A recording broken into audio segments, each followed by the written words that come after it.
خالق کائنات جل جلالہ نے نہ جانے کتنے جہان پیدا فرمائے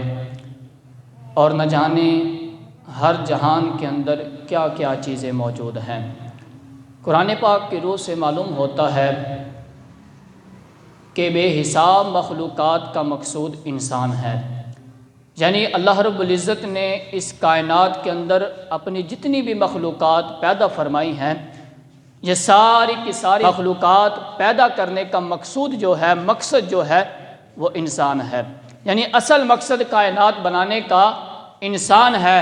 اور بقیہ جو تمام کائنات ہے اس کو اللہ رب العزت نے انسان کے کام میں لگا دیا ہے۔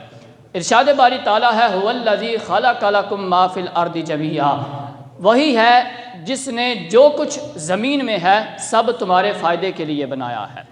یعنی انسان کے لیے رب ذوالجلال نے ساری مخلوقات پیدا فرمائی ہیں۔ یہ زمین، یہ سورج، یہ چاند، یہ ستارے، یہ نہریں، یہ سمندر، یہ درخت، یہ تمام کی تمام چیزیں اللہ رب العزت نے انسان کے فائدے کے لیے بنائے ہیں، اور کائنات کس کے لیے بنائی ہے؟ وہ انسان کے لیے بنائی ہے۔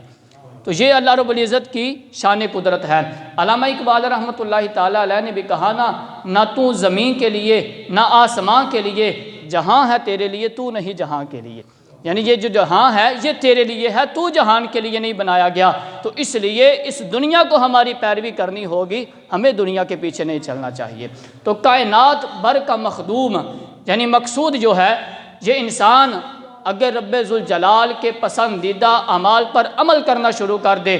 اور عالی شان کاموں کا خواہش مند بن جائے تو وہ اللہ تعالیٰ کا محبوب بن جاتا ہے، اور اتنی بلند شان پاتا ہے کہ فرشتے بھی اس کے اوپر رش کرتے ہیں۔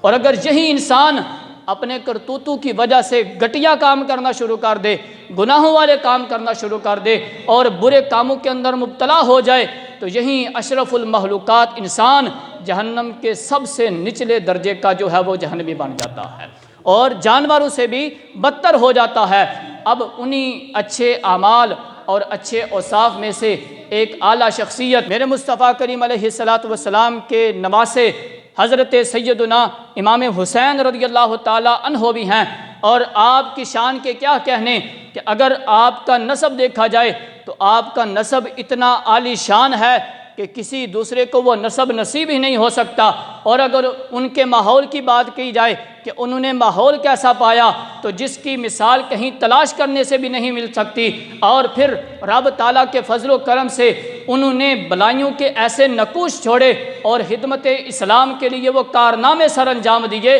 کہ قیامت تک ان کے ذکر خیر سے ایمان کو تازگی ملتی رہے گی، اور اہل ایمان ان کے ذریعے اپنا کردار جو ہے وہ اتنا ہی حسین کرتے چلے جائیں گے۔